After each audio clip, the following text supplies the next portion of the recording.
Diecast family, we are back with another video.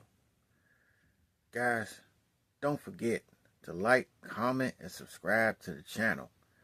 Turn on your post notifications so that whenever I drop a fresh upload, you guys will be the first to see it. Now, in this video today, we're going to be looking at the first gen Dodge Durango. Yeah, first gen Dodge Durango, which I never thought actually existed until recently. So, without further ado, let's get it.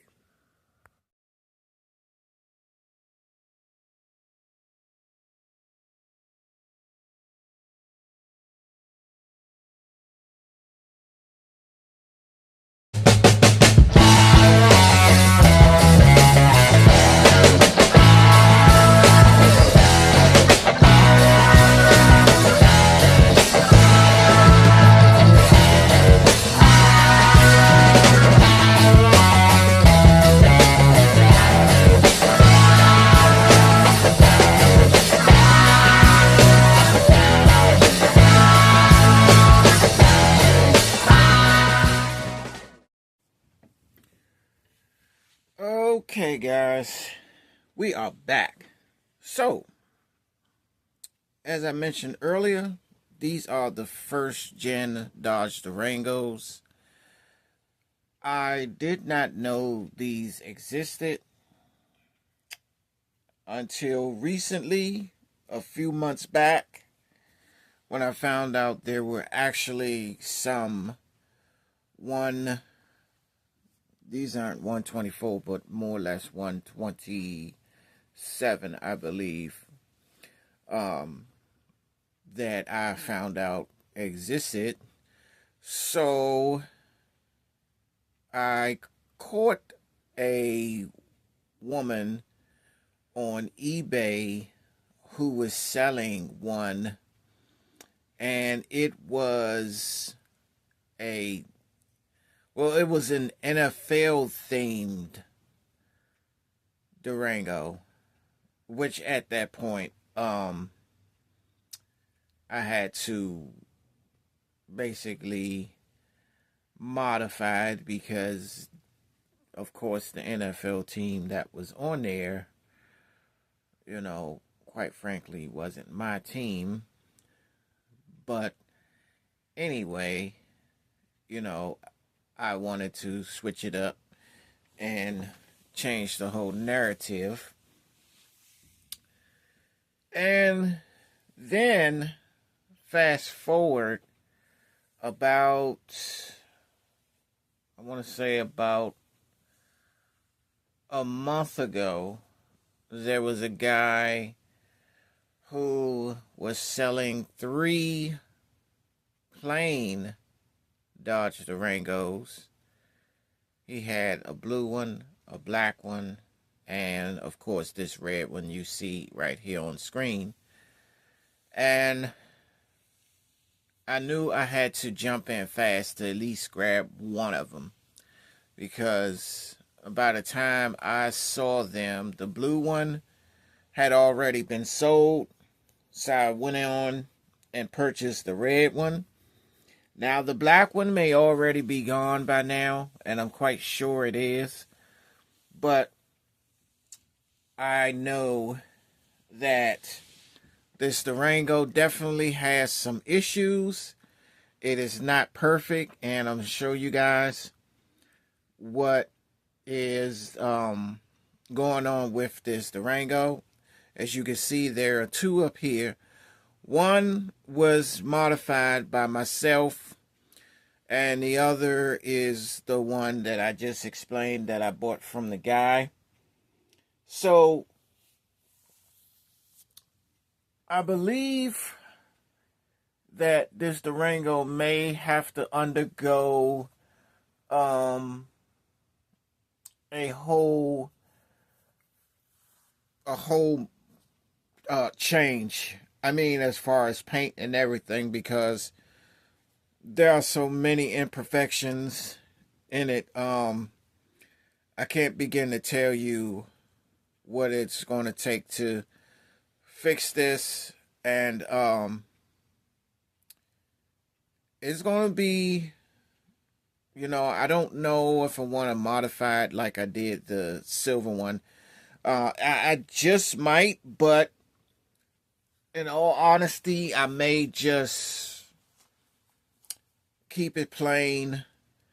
And I got to figure out some things because I discovered a very big issue with the Durango, the red one. But before we get into the video and I start showing you some of that stuff and then show you the modified version, let's take a peek at the Dodge Durango, because I'm quite sure you guys know a little bit about the Durango and how it started off. And the Durango is, well, unfortunately, it's not, it doesn't have a, well, it has a long lineage, but not a lot of generations, if you understand what I'm saying. Because it only had 3 generations. And so there's one generation being probably, I would say in my mind, no doubt the most popular one because of what it became, is to me the cream of the crop of Durangos. But nonetheless, this Durango here is what started it all. And I have to admit that the Dodge Durango is a pretty cool truck. And it became very much more for a lot of people along the way. Then there was a Durango that, to me, in my mind, didn't look so great. And we'll get into that in a few minutes. So let's go ahead and get a little overview of this Durango so you can get an understanding of what I'm talking about here. And then I'm going to show some pictures too of some Durangos and other things so you can kind of get an idea of this Durango. So the Dodge Durango was introduced in 1998, okay? And it has evolved over 3 generations. Now remember, I just said that this truck only spanned 3 generations, and this being the first one. So it went from a truck-based mid-size SUV into a high-performance unibody crossover. Okay, originally it was designed to compete with the Ford Explorer and Chevy Tahoe. And the Durango is known for its muscular styling, the V8 power, and the third row seating, featuring in later years the 710 horsepower Hellcat variant. And that is why I said that the Durango became very popular as time went on, because there was a specific generation that donned that 710 horsepower Hellcat variant. Okay? Now, the first generation, which is what you see right here, And I'm also still show a picture on screen right here. This one was based on the Dodge Dakota pickup, featuring traditional body-on-frame construction. Its purpose was introduced to replace the long-running Ram Charger, bridging the gap between mid-size and full-size SUVs. Okay? And its performance, it offered 3.9 liter V6, 5.2 liter V8, and 5.9 liter V8 engines. It features standard 4x4, initially a 7-passenger seating, and a distinctive rear raised roofline. That was Generation 1. Okay? So remember, as the Durango dawned these different generations, in the minds of people who drove these Durangos and the company who manufactured them, things started to look up for the Durango. So that was Generation 1. Generation 2, which started in 2004, which would be this one. Now, I'm going to let you know straight up. This Durango right here, I was not a fan of. I didn't like the look of it. I didn't like when they came out with it. I just think that the look of it, it was really cheesy. They could have came up with something a little bit better. I didn't like how the front, the face plate of the Durango looked on here. The front of it, it didn't look all that good. I didn't like how it looked at all. So yeah, I'm sorry. But the redesign, in any case, it was 7 inches longer, 2 inches wider, to better compete with larger full-size SUVs while retaining the body on frame. It had this 5.7 liter Hemi V8, and due to declining sales and the economic downturn, production ceased after the 2009 model year. Now, if you guys remember when this Durango came out, this Durango also, in turn, produced this. Now, I know a lot of you guys remember this truck, the Chrysler Aspen. This was supposed to be a luxury spinoff of the Dodge Durango.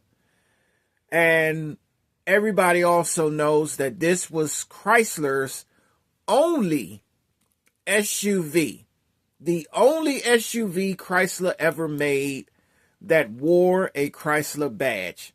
The Aspen was the one and only Chrysler that was ever made. The one and only Chrysler that was ever made. Now, I'm not talking about under the Chrysler brand, because I know they made the Jeep and the Durango and all that stuff. I'm not talking about that. I'm talking about the first and only SUV to wear the Chrysler badge. The only one to say Chrysler on it. The Aspen was the only one. This truck was the only one. Now, this one, I liked. I liked everything about the Aspen. The look, I mean, it presented itself so good. And now, I thought the luxury version of the Durango looked better than the Durango itself. This Chrysler Aspen, it was a beautiful looking truck. I mean, the look, the front faceplate. I mean, everything about the Chrysler Aspen looks so good. In my opinion, I thought it looked so much better than the Durango that is spent off of. In my mind, but to each his own. So, yeah. And this Chrysler Aspen also had the 5.7 Hemi in it as well. So, there you have it. Now, Generation 3. Now, this is the generation that really took off. And it would be this one right here. Now, this Durango is what really set it off. Because this is the Durango that donned the Hellcat engine, which was the 710 horsepower SRT. Okay? Now, following a 1-year gap, the Durango returned in 2011 on a new unibody platform shared with the Jeep Grand Cherokee, significantly improving ride comfort. Now, this one offered a 3.6-liter V6 and a 5.7-liter Hemi V8 option. Then in 2014, it saw the introduction of an 8-speed automatic transmission, improved LED styling, and updated tech. In the performance era, the 475 horsepower SRT 392 was added in 2018, followed by the 710 horsepower SRT Hellcat in 2021.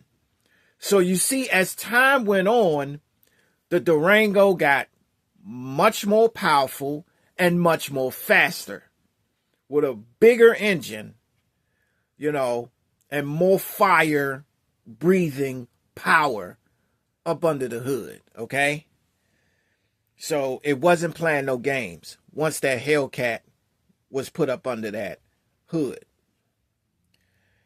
So it continues to be produced with significant facelifts, offering 10.1-inch screens, Uconnect 5, and the 8,700-pound towing capacity tow and go packages. Despite rumors of discontinuation, the Durango has continued production, remaining a key player in the performance SUV market. This is the year that the Durango really got popular because of the Hellcat craze. Everything was Hellcatted out. The people started Hellcatting everything. The Chrysler 300 was Hellcatted.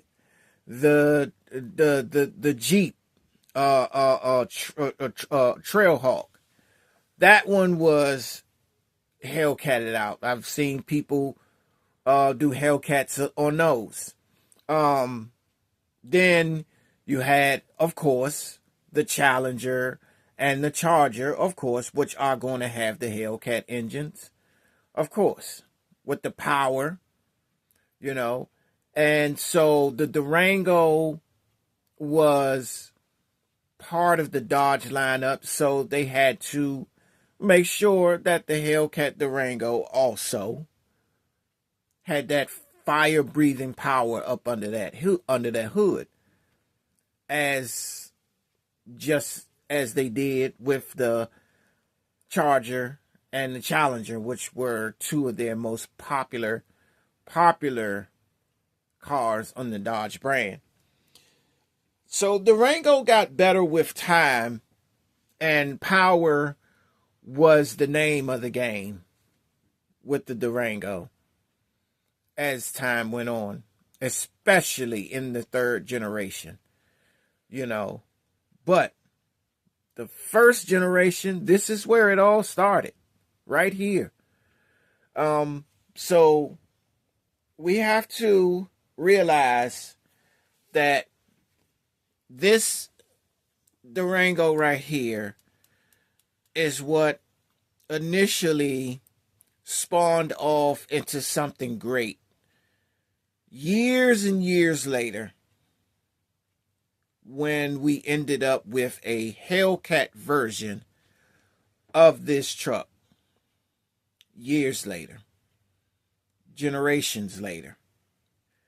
So we have to thank the first generation for giving us the opportunity to see a third generation sport a 710 horsepower SRT Hellcat engine. So we have to thank ourselves we have to thank the first generation for that. Like they always say, never forget where you come from. Yeah, this is the thing. Never forget where it started. It started with these. So let's go into these two here. And as you can see, there's one of my problems already. Remember I said this Durango had issues? Yes, this Durango has issues. Now, if you can see closely, now look at it in the light. You see the paint? That is not great at all. That does not look good. That paint is so look. You can see the bubbles in the paint. Like it's not even funny. See, it bubbles up. It's bubbled up. And this is how I received it. So I knew it was issue. Oh, see, now you can kind of see, like right there, you can see so many blemishes in this paint. It's ridiculous. So essentially, this is going to really have to undergo another paint job, because this thing is savagely torn up, and it's really gonna have to undergo some very much needed paint. Also, the biggest problem I have right now is the fact that when I took it out the box, this tailgate fell off, right? And here's the problem. As you can see, one half of the tailgate, the latch is broken. Right there. You see right there on the other side, this latch is broken. So I don't know exactly what I'm going to do about fixing that. I have to figure out what I'm going to do to fix that, because you can see there's one end on there, but it's not going to do me no good having one end fixed and the other end broken. And now here is the worst side. Now you could see the spots in here. See, these spots you see is where there were bubbles and the paint just came off. And if I put it up to the light, you can still see bubbles in the paint. You see, there's a bubble right there. You know, yeah, it really is. Look at that. You can really see the bubbles in this paint, and it really is messed up. So this truck significantly has to definitely undergo another paint job. And I got to do something about the tailgate here. The tailgate is going to be my biggest issue. But as you can see, this is I believe a 127. Well, I just found unfortunately I found a piece right there. You can see on my hand right there, on my finger, there's a little tiny piece. Um, yeah, this truck is really torn up, and you can see right there it says Dodge Durango, Daimler Chrysler Corporation. Everybody knows this was when Mercedes teamed up with Chrysler, and Anson is the people who made it. This is when I recently found out that Anson actually made some 120 4/127 scale Dodge Durangos. And I was excited because that means there is a chance that I could find one. And I did. And not only did I find one, but I found two. But other than the paint job, I mean, the rest of this truck is pretty much intact. I have no other issues with it other than the tailgate and the paint job. You know, this truck is it's pretty good. A piece of styrofoam in there. There's nothing really much to say about the first gen. I always did like the way the front of it looked. And, you know, the Dodge Dakota had this same front face on it as well. So this is where the Durango got its look from, the Dakota. And this Durango was a pretty cool truck. And these, I'm not going to lie, there were a lot of Durangos back in the day when this truck first came out. There were a lot of Durangos on the road. And so Durango was definitely a popular truck. And it just got more and more popular, like I said, as time went by, as generations went by, and the Durangos started doing the Hellcat era. That Hellcat era was crazy. The hood does open, and nothing outlined really in there. So, in actuality, the Durango is a really nice truck. And unfortunately, as far as the die-cast cars go, this was the only generation that I've seen that has been made. Now, I will say this. There are people, and you could surface the web for this.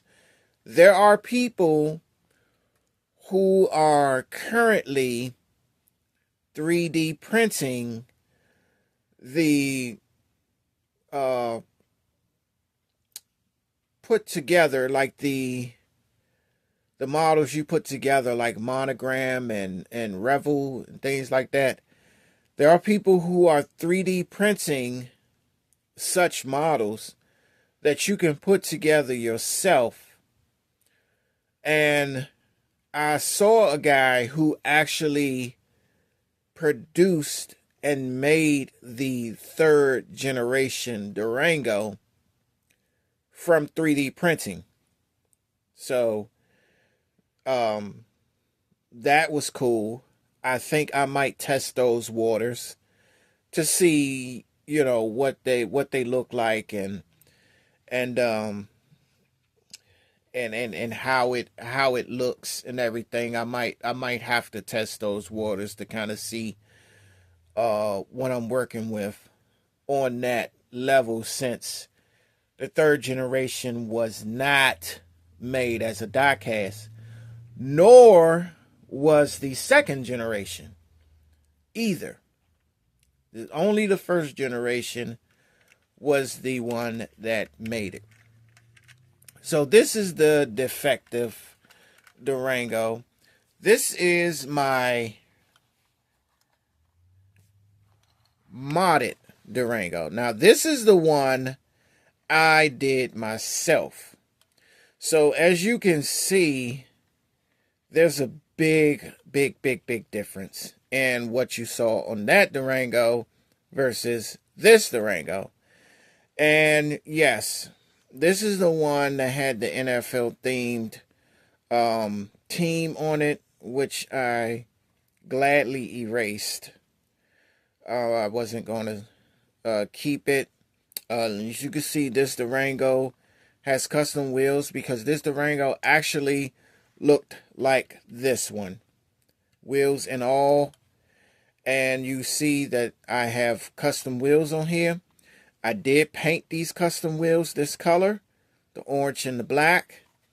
You can also see that the interior is an orange and black on the inside. And it has an orange and black interior. You can also see it in the back. I also put a nice little stripe in the middle with the orange, and also you can see the Hellcat logo on the side there. And I also put these running boards on the side too as well. I also put these running boards on here. Now you notice that the luggage rack is also chrome. Now I did not make that chrome at all whatsoever. This actually came in chrome. Whereas you can see this one is black. Yeah, this one came in chrome. So I didn't do anything I didn't paint this chrome or anything like that. This came chrome. So just so you guys know. And you can see how I did the grill in black and then went up the middle with the black and the orange. Then I put SRT 392 on the sides of the hood just to give it a nice little sporty look. And the wheels and everything, I really like how the wheels came out on this. It looks really good. It just matches the aura of the truck. And then putting the Hellcat logo on the side, I think is really cool. So it came out exactly the way I wanted it to. And for that fact, I think that is, in retrospect, what I might have to do with this Durango here. And yeah, this is going to be something to work on, and by the paint being so bad and everything, yes, I'm gonna definitely have to do some type of work to it. And this tailgate, I don't know. This is something I'm gonna have to figure out, because with a missing latch to hook onto, this is not going to stay put. And I refuse to just glue this shut, because I'm not going to glue this shut. It's an opening part, and I want the opening part to stay opening. So I'm going to have to figure something out in order to get this to work. So with that being the case, we will figure out something. And I have not came up with a solution yet. But I'm going to figure it out at some point, what I need to do to get this latch to stay on. But as you can see, not all episodes are going to be about beautiful looking cars and everything like that. I'm going to show you some of the defects. I'm going to show you some of the horribles. that, come my way. And that's a part of the diecast culture. Not everything is always going to be perfect. And I want you guys to always see the good, the bad, and the ugly in diecast. And this is by far the ugly because of the fact that we don't have a latch on one side of this tailgate. So that is definitely ugly. And I don't know what I'm going to do about that. But as you can see, I do have a finished version, modified version of my Durango. So I am happy that this Durango came out really good. And that means I'm going to have to figure out what I'm going to do with the other Durango.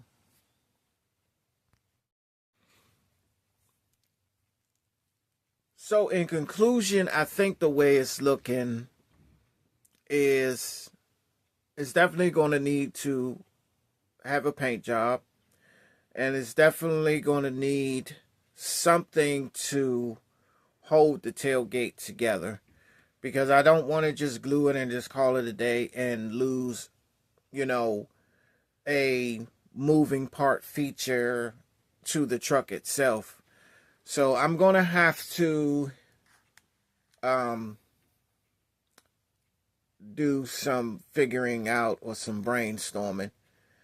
If you guys have any answers as to how I can fix this, because I've never came across any issues like this, and normally most times when I come across certain things about these diecast cars that present a problem or issue, most times I have an answer to it. But I think in this case, I don't have an answer to this one specifically, because it's a latch and it's made a certain type of way. So I don't know how I combat this with a solution of having another latch there or a makeshift, or how I can do that. But if you guys have any ideas on how I can make this, please let me know down in the comments, because I think this one is going to kind of keep me sidelined for a while as far as trying to figure out what to construct to make a latch for that tailgate so it'll hold and still be able to open and close without it just falling off. So if you guys have any answers, or if you have any knowledge on what I could do to fix that, please let me know down in the comments, and I'll check it out, and then I'll try it and see if it works. But that's enough for me, and that's it for this video. I hope you guys enjoyed the showing of the first gen Dodge Durango, both the ugly version and the modified version of the two Durangos that I own. And you guys take care and have a great day, and I will see you in the next episode.